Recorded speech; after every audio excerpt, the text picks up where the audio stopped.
Semi-final number 1 then. Oh, it's a randomized grid apparently, but I don't think it is. I think the game has arranged That's those 1, by 3, qualifying 5, 7, position. Yeah. So Quinten Del Olmo and Kylian Del Olmo, the brothers, are on the inside. Kevin Hansen and Marius Birmingham. So 4 Peugeot 208 WRXs across the inside of the grid. Kevin Abbring on the outside. And do you know what? That's not a bad place to be, because Kevin could potentially here pull off an outside to inside move. So Kev...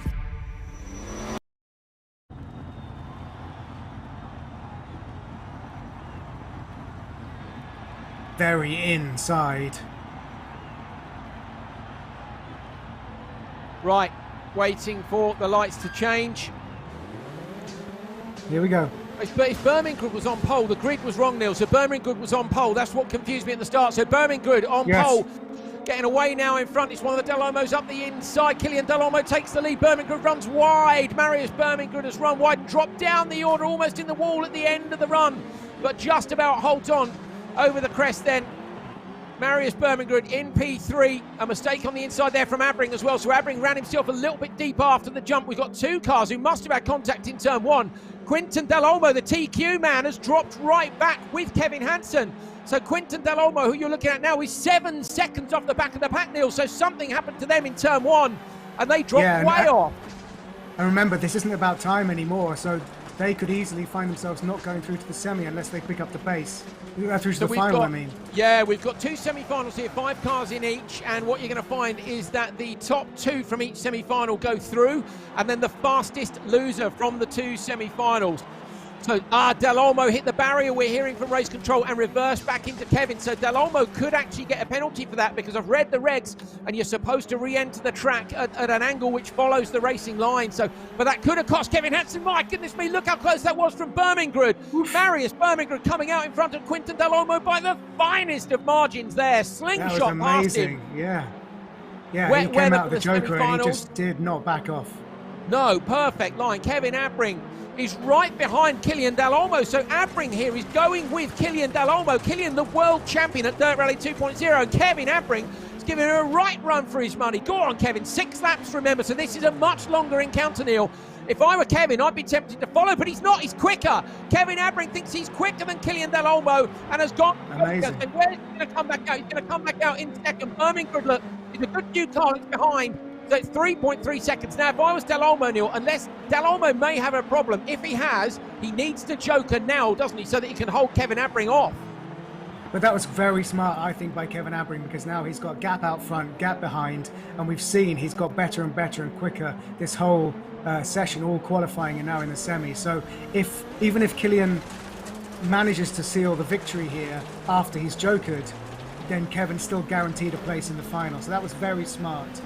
He could win the race. It's gone up from 3.3 to 3.8. Del Olmo's pushing big time. Slight mistake, maybe a little over rotation there. Kevin Abbring coming around now. Let's see what the time is as they come onto the back straight. Down to 2. So it was a mistake from Kylian Del Olmo. He got it up by 3/4 of a second.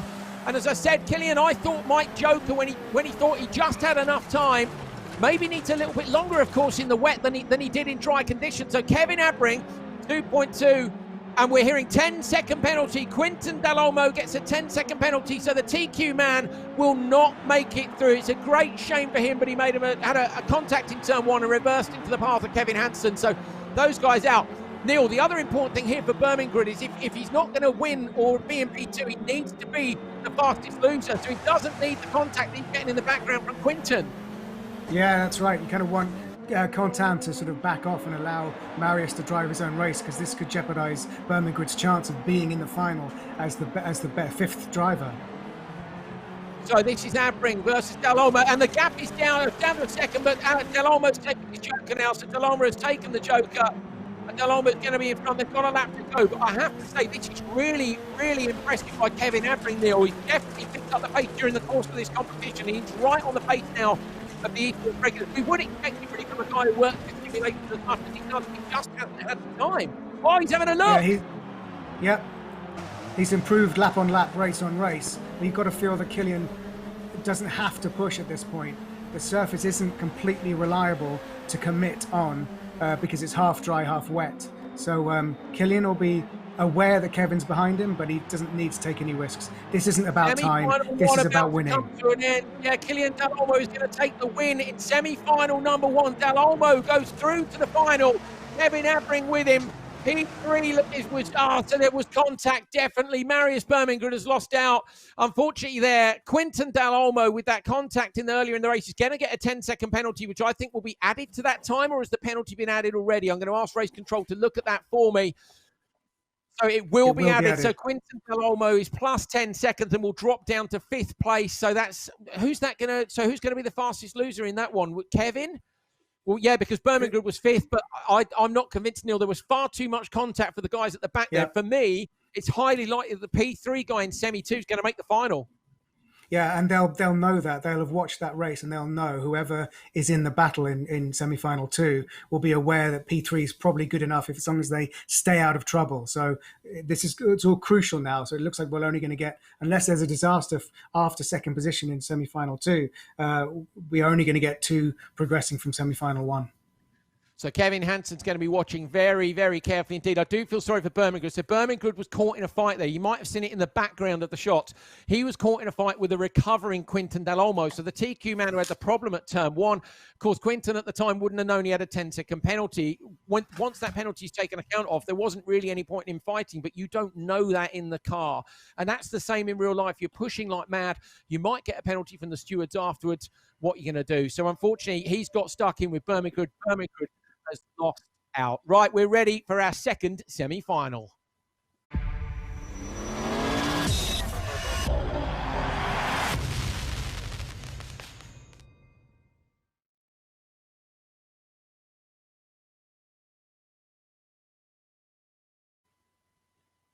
Okay, then. So this is the grid as they were according to qualifying. But remember, the grid that we saw was randomized when we actually got to the grid in semi-final number 1. So this was how they qualified. Timmy Hansen was 2nd. Matthias Adriansen was 4th. John Armstrong was 6th. Bakkerud was 8th. And then Lucas Mateja was in 10th place. This is a fantastic lineup for semi-final number 2. There they are on the line. Now, funnily enough, this one looks to have lined up according to the grid, so could still be random. I'll have to check the paperwork. Doesn't matter. We're going to go racing. Ready to race, lights on, looking for the green. Oh, it's a brilliant start on the inside from Timmy Hansen. Adriansen side-by-side contact between the Timmy, just avoids the wall on the inside. Matthias Adriansen flat out round the outside. Hansen with a hole shot. Backward comes across the front there. Matthias Adriansen. Adriansen drops down a position. Backwards, made it past Lucas Mateja. He's super sideways, just holds on. The Norwegian close to the wall on the inside, side by side. Mateja over the jump with Adriansen. Is Adriansen? Adriansen spins to the inside. Joker lap for Bakkerud. Bakkerud goes Joker on that one. Mateja's gone with him. And I think Adriansen too. So 3 cars Joker, Neil, on that one. Yeah, and Adriansen made a mistake just on the right-hander after the jump, so he's dropped way back already and taken the Joker, so he'll be trying to make up some time from the back. But at the moment, Andreas Bakkerud's in a very good position there at the front of the Joker train, and up ahead you've got Timmy Hansen and John Armstrong on their own yet to Joker. So Bakkerud with a lot of pressure from Lucas Mateja in the background. Remember, we think the fastest loser from this semi-final will be the one to go through to the final. Up and over the jump now. Pressure, I'm sure, from Mateja on Bakkerud. I think Mateja's changed colour car, hasn't he? He was in the green Peugeot before, but Lucas Mateja coming around now. That's interesting. John Armstrong's Joker. Armstrong, my bad. Armstrong's dropped back into the clutches of Bakkerud in the wall. Oh, sideways into Armstrong. Pushes him wide through the gravel trap. Lucas Mateja, who I thought swapped cars. I was looking at the wrong car. Mateja spins. He's in the wall now. Oh, no way to John Armstrong. Got caught up with Bakkerud on the exit. I looked down for a second, looked up, we swapped cars from Mateja, and Armstrong now makes a move on Adriansen. This could be for position in the final, but Neil, they're holding each other up again.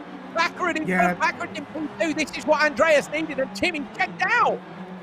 That was very wily racecraft from Andreas Bakkerud there. He was in a world of trouble. He just kept his blinkers on and kept his line, and he did brilliantly to come out of that unscathed. And now the 1-2 are in the same kind of battle that we saw so dramatically at the end of last season in South Africa. This is brilliant.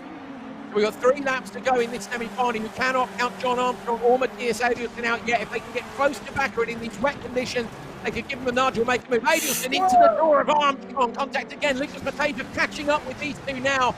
And this is all playing into Baccarat's hands because at the minute we see Timmy Hansen and Andreas Baccarat go through. Hansen, the gap is 4.7. Adielson looks side by side in the background. Matejka makes the move on Armstrong.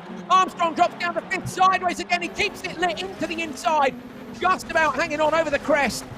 And in towards the right and the left now. So the two Peugeots at the back of the field, Matejka and Armstrong, are fighting it out big time. Adielson now in the P3 slot behind Hansen and Baccarat. Oh, this is incredible racing, but they're potentially racing for nothing at the moment, those two, Matejka and Armstrong, because they cannot make it through to the final unless something happens to Adielson and their time is good. So they have just got nothing to lose. They're just going to go battling door to door. You know what, Neil? I think at the minute there's been enough contact, enough racing between these guys that Kevin Hansen could still stand the chance of making it through as the fastest loser from semi-final number 1. So Timmy Hansen out front. His brother Kevin will be standing behind him along with Susan and Kenneth. I know they will. They're all at the workshop with the simulators there. Into the left-hander now. Baccarat is coming under pressure from Adielson. There's a lap and a half to go, and Baccarat is under pressure from Matthias Adielson in the very same car. Baccarat runs a little bit wide. Adielson is super smooth on the inside. Come on, Andreas. Hold tight, hold tight. We know everybody wants to see our top 3 from the World Championship last year through. Baccarat's coming under huge pressure now. Adielson is so close behind him. He's almost into the side of him. Andreas Baccarat's got to hold on for one more lap. He's going to make a mistake on the dirt section here. Adielson trying to look up the inside. Matejka could play a part here. Lucas Matejka passes Adielson over the crest now. Baccarat, is Matejka going to be able to make a pass on Baccarat and deny him a place? Andreas has got to keep it tidy on the inside. The RX Cartel man will know what's at stake here. It's a place in the final. Come on, this is an epic last lap of semi-final number 2. Baccarat, keep it tidy. You're looking at Timmy Hansen, who's aiming for the win. We're looking at the fight for a place. Matejka going to try and pass him. Is he in the hairpin? Baccarat keeps it tight on the inside. Contact from Adielson. Where's Baccarat? Where's Baccarat? Adielson just come up through. Oh, Baccarat's dropped it on the brakes. It looks like Adielson has made it through to P2. Hansen wins and Baccarat drops back 2 corners from home. Andreas Baccarat has made a mistake and it's cost him a place in the final. That's gutting. Did he get hit by Matejka from behind? I think Matthias Adielson just barreled his way through everyone. That's what it looked like to me at that hairpin. He just threw it in. It's just, that's what I saw. It looked like he barreled it into the bottom hairpin and just took everyone out. Well, you think, Adielson, you think pushed them all out? I'm not so sure. He was behind Matejka, and we should be able to see replays at some point. So maybe the trouble is it's whether or not we picked up the replays of that at that time. We've got replays ready now, so this might well be both semi-finals, but let's take a look and see what happened and then try and pick the bones of. You can't beat a bit of rallycross, can you? I'm gutted for Baccarat. He was so close to making it, but there could be penalties. There could be penalties. Here we go. This was semi-final number 1. So we were slightly confused at the start, as I say, because the grid wasn't what we were expecting. And then we've seen this was Abring making a pass, wasn't it, on Birmingham. Birmingham running wide. And then Neil, later in the race, Quinton Del Olmo, who'd had that issue, then had a bit of a fight, didn't he, with Birmingham. And that really cost Birmingham. Yeah, definitely. That was a real shame because it was kind of unnecessary. It should have been a pretty straightforward drive to the finish for Marius, but he got caught up. And, gutted as well for Kevin Hansen because despite the fact that Quentin gets a penalty, it doesn't hand back a clean drive to Kevin Hansen. So, that's classic racing. It's heartbreak, which you have to take. And Kevin's big enough to cope with that.